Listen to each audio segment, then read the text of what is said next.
Local 4 News begins right now with a breaking news alert. The suspect was very violent. Clearly, he was aggressively trying to kill our officers. 2 Detroit police officers gunned down. Detroit Police Chief James Craig saying the suspected gunman was prepared to attack even more officers. Right now, the 2 officers injured are recovering from their gunshot wounds at Detroit Receiving Hospital. Detroit Police Chief James Craig updating us in a news conference just a short time ago, letting us know that they are in stable condition. Thank goodness for that. Now, this is the suspected gunman, 60-year-old Raymond Durham. Police are investigating a possible connection between Durham and the shooting death of Wayne State Sergeant Colin Rose. Let's get to Sean Lay. Sean joins us now. You were at that news conference. What do we know about the officers involved in that shooting last night?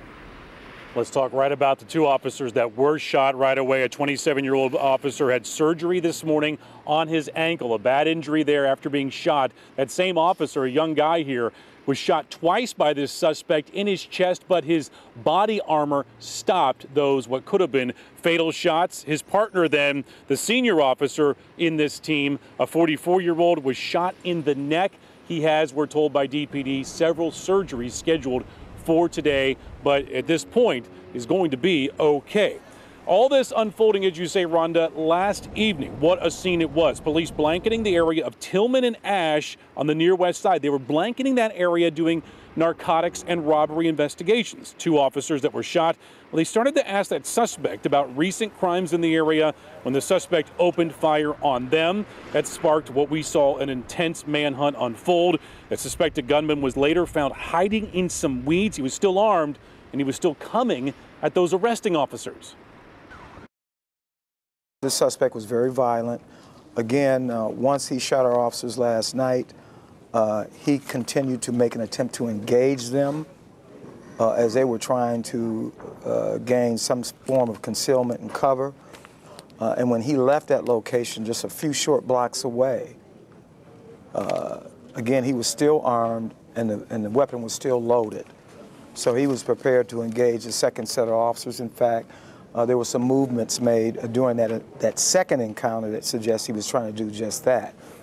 However, he was taken into custody. All right, back here live as the 2 officers recover. There is a pivot here talking about the shooting death of Wayne State officer Colin Rose. No connection right now. There is one report out there that the suspect confessed. The chief says that report is wrong. The department says the suspect is not talking at all. He was hit by gunfire several times in his arrest. So DNA, ballistics, and an interview of that suspect when he is ready will be done to see if he is connected to any other crimes, and that could include the shooting death of Colin Rose. That's the latest right now from the police department here. Rhonda, back to you. And Sean, what have we learned so far in terms of this suspect? Did he have any violent history with police in the past? 20 years ago, breaking and entering, things like that. Just a few things on his record. Keep in mind, Durham is 60 years old. He is armed out there. His niece told us very clearly that he suffers from some mental issues. She was surprised to find out that he was armed, but his criminal past is at least 20 years old at this point. All right, Sean, well, we know this is an ongoing investigation, so we'll let you continue to follow that. Thank you. We will also keep you updated on any changes with this story at clickondetroit.com. You can also watch the entire news conference from Detroit Police Chief James Craig, which was just a short time ago. Meanwhile, a pilot from Novi is dead after crashing during a military training exercise in New Mexico. 33-year-old Captain Andrew Becker and 2 other airmen were killed when their plane crashed on Tuesday. Becker was flying the plane. At this time, it's unclear exactly what caused the plane to crash, but the investigation is underway. Meanwhile, developing overseas, a 17-year-old student is in custody after shots are fired at a high school in southeast France. The shooting injured at least 3. Police say that the suspect walked into the school around lunchtime armed with a rifle and 2 handguns, along with 2 grenades. The school's principal was among the wounded. At this time, local investigators do not believe that the attack was an act of terrorism. Here at home, President Trump is seeking major cuts in funding to several departments in the White House. The White House's new budget proposal was released this morning, and in that proposal, the State Department is hit with a 28% drop in funding. The EPA also loses about 25% as well. Meantime, the Department of Homeland Security will see a 6% increase. The budget also puts $1.5 billion towards building a wall on the Mexico border. A federal judge in Maryland has temporarily blocked President Trump's revised travel ban. The ruling comes after a federal judge in Hawaii issued a temporary restraining order on the ban. The new order would have barred people from Iran, Libya, Somalia, Sudan, Syria, and Yemen from entering the United States for 90 days. Critics say that the new ban remains legally flawed. Let's get over to Brandon and talk about our forecast, which some might say is a bit flawed since it's a little colder than it should be. And you're looking at snow on Comerica Park, where 3 weeks from tomorrow we will. Oh, that is the tarp? We're saying maybe snow on. Well, there's snow on top of the tarp, Randy. Yeah. All right. So we have 34 degrees here in Detroit as the warm spot on the map. Freezing temperatures, but these are improvements from yesterday. You remember the wind and the wind chill? Well, actual air temperatures noontime today compared to noontime yesterday were about 10 degrees warmer than we were yesterday. And that sunshine and lack of wind making all the difference. On our way up to about 38 degrees with some 40s. Not like into the 40s, but 40-ish. We'll see some neighborhoods with that. Just a couple of clouds coming out of the lakes here that may come across, but no wet weather. We are tracking a little bit of trouble for your St. Patrick's Day. We'll talk about a chance for accumulating snow tomorrow coming up.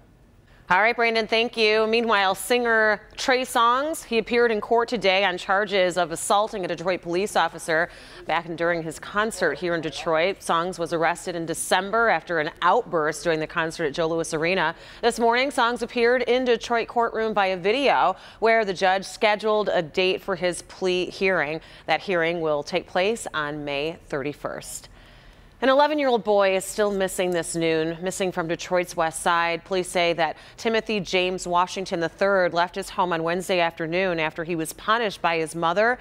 He was last seen on the 1400 block of Abington Avenue, and he was wearing a gray shirt, gray pants, and red and white gym shoes. If you think that you've seen this little guy anywhere, you're asked to contact Detroit police right away if you know anything about his appearance as well. We do want to get you to a Help Me Hank recall alert, and it's about Hyundai. It is recalling nearly 1 million cars because of faulty seat belts. The recall covers Sonata midsize sedans from the 2011 through 2014 model years and the Sonata hybrids made from 2011 through 2015. Hyundai says that the front seat belts in these cars could detach in a crash. The company says that owners will be notified and that dealers will replace the belts if necessary. Still ahead, a woman is kidnapped at gunpoint before making a daring and very brave escape. New video shows how she was able to get away at a gas station. And dozens of tourists spent the night hundreds of feet in the air. What rescue crews had to do when 2 cable cars broke down. But first, Secretary of State Rex Tillerson sends a message to North Korea during a visit to Asia. We'll show you what he said next. And we are continuing to keep you updated on our breaking news we're following of the 2 Detroit police officers that were shot last night. One of the officers was shot in the ankle and the torso, while the other officer was shot in the neck. 60-year-old Raymond Durham, he has been arrested in connection with the shooting. Chief James Craig says that he also was prepared to attack other officers. We're going to keep you updated on the very latest throughout the day, both here and on clickondetroit.com. We'll be right back. My wife was. Welcome back, everybody. Secretary of State Rex Tillerson is in Japan amid concerns about North Korea's nuclear and missile programs. Andrea Mitchell reports from Tokyo as Tillerson begins a 3-nation tour of Asia. Here in Tokyo, Secretary of State Rex Tillerson, in his first major diplomatic trip, said that the past 20 years of U.S. policy towards North Korea have been a failure. He promised a new strategy, didn't say exactly what it would be, but clearly it does involve trying to get China to do more to restrain North Korea's nuclear program and missile program. In the face of this ever-escalating threat, it is clear that a different approach is required. Part of the purpose of my visit to the region is to exchange views on a new approach. At the same time, Tillerson was asked about the proposed 29% cut in the State Department budget. He said that the current spending level is not sustainable. He accepts the challenge of spending less and said that they would manage because there will be fewer military conflicts in the future, that foreign allies will spend more on development aid to make up for what the U.S. is not spending, and that the State Department would become more efficient. He has to be the first Secretary of State in modern memory to say that he would spend less willingly, and this is not likely to go down well with the State Department workforce, which is already battered by a failure to nominate deputies and undersecretaries and ambassadors, and by the forced immediate retirement and firings of many of their top diplomats. Back to you. That was Andrea Mitchell reporting. In Spain, everyone is okay after more than 100 tourists were forced to spend the night in a cable car. Nearly 300 people were stranded hundreds of feet in the air yesterday after a cable car malfunctioned on Spain's Canary Islands. About half the tourists were rescued yesterday, but those stuck at the highest point were forced to stay in that car overnight, if you can imagine that. Fortunately, helicopters airlifted the remaining tourists back to safety this morning, and no one was hurt, but boy, do they have a story to tell. In Alabama, a woman's daring escape from a trunk of a car was all caught on surveillance camera. The video shows a suspected kidnapper pulling up to a gas station. The owner says that they tried to use the woman's credit card at the ATM. Well, moments later, you can see that car driving off, but the woman was able to jump out of that trunk where they had held her captive. The woman says that she was kidnapped at gunpoint while walking to her apartment. Police are still searching for the suspects. New at noon. A sea lion gets trapped in a canal. How it was able to get free 21 hours later with a little help. Brandon? We're going to get a little help in temperatures today. 34 degrees. There's some warming happening to our west, but we're also tracking what could be snow to rain. At the very least, we'll time out a little wintry mix for your finally Friday, St. Patrick's Day. Next. Getting our girls to rethink what it means to do something like a girl.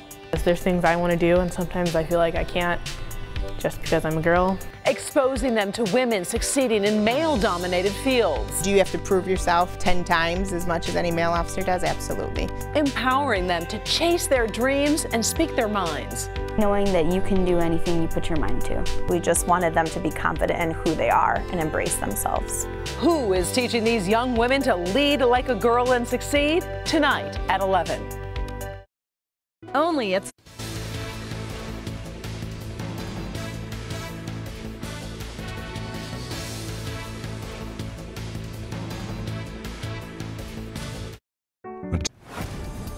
The brackets are done. They're out. We were trying to Good luck, everybody. Weather, but we just kept talking about our brackets. Well, Brandon, at the last second, changed your champ. I hope you made the right decision. Yeah, I'll be really mad if Kentucky wins it all. Because you had Kentucky? I had them. Ooh, see? Once you pick, you just should leave it. You should. Now you're going to have second thoughts. Too many one-and-dones, too many freshmen on that team. Forget them. Meanwhile, it's nice to have some sunshine. How about this? Beautiful. Don't love seeing the ice on the Detroit River in the middle of March, but it happens, right? We got to deal with it. Wind speeds right now out of the west-northwest, 5 to 15 miles an hour. We're seeing that. 34 at Metro, 31 Ann Arbor and Pontiac, 32 in Adrian. With those winds still whipping a little bit out there, I think it's going to certainly feel a little bit colder, but it's still an improvement, and the winds are going to be shifting more to the west-southwest through the late afternoon, and temperatures in the upper 30s with a few of you seeing 40 degrees. Not as chilly overnight, 24 degrees, still on the cold side, don't get me wrong. Tomorrow, we're watching a St. Patrick's Day storm coming in here, and the models have relaxed a little bit on snow total potential. But still, late morning toward lunchtime, this should get going with snow, and then 38 degrees. The temperatures mean everything, and we have what will likely be a little wintry mix that will eat into snow total potential. But either way, morning drive tomorrow, okay. Evening drive, St. Patrick's Day, NCAA tournament stuff. You know, we need to be extra careful Friday. Saturday is going to be cool and breezy, but the morning snow showers should give way to drier conditions later half of your Saturday. So there's the wet weather we're tracking. There's a warm front coming in, which is, again, a reinforcement of at least trying to see those middle upper 30s. A lot of the model data for Friday has low 40s. I just don't think we're going to get there with the clouds and the precipitation, but this thing is trucking our way as we head into your finally Friday. Good to go today, no problems, and then we'll watch this warm front come at us and start to spark some of these snow showers. Blue is the snow just before lunchtime, so we'll go 10:30, 11 o'clock, something like this, and all the way through probably the evening commute. A couple of scattered showers still early on Saturday. Two different models I'll show you, and they've aligned, which is great news, so we get an idea that it's 1 to 2 inches in general. You see places like Adrian about 2 inches, Lapeer 2.2, 2.3 up in Sandusky. The rest of us will see somewhere in the middle, and this is a different model, the North American Mesoscale, and it has very similar numbers, almost identical. So that's reassuring for us meteorologically to see the models start aligning with what could be a couple 1-2 inches of snow, something like that, but sloppy if we add the rain into the mix through the afternoon hours tomorrow, which is why sloppy and slippery for the evening drive. Sunday, definitely the better of the 2 weekend days, Rhonda. Middle, maybe upper 40s, and it's going to be warm enough Monday for a rain. I think we want to get out of the 40s too. I think we're ready for like 50s and 60s now, Brandon. Thank you. Well, an entire town in California helped guide a sea lion back to the ocean after it was stuck in a pipe for more than 20 hours. The sea lion was found in a ditch yesterday before he got himself stuck in a sewer pipe. 21 hours later, the sea lion emerged from the pipe and started swimming down the canal. Soon, local law enforcement and media and even residents were all helping to try and guide that sea lion back home.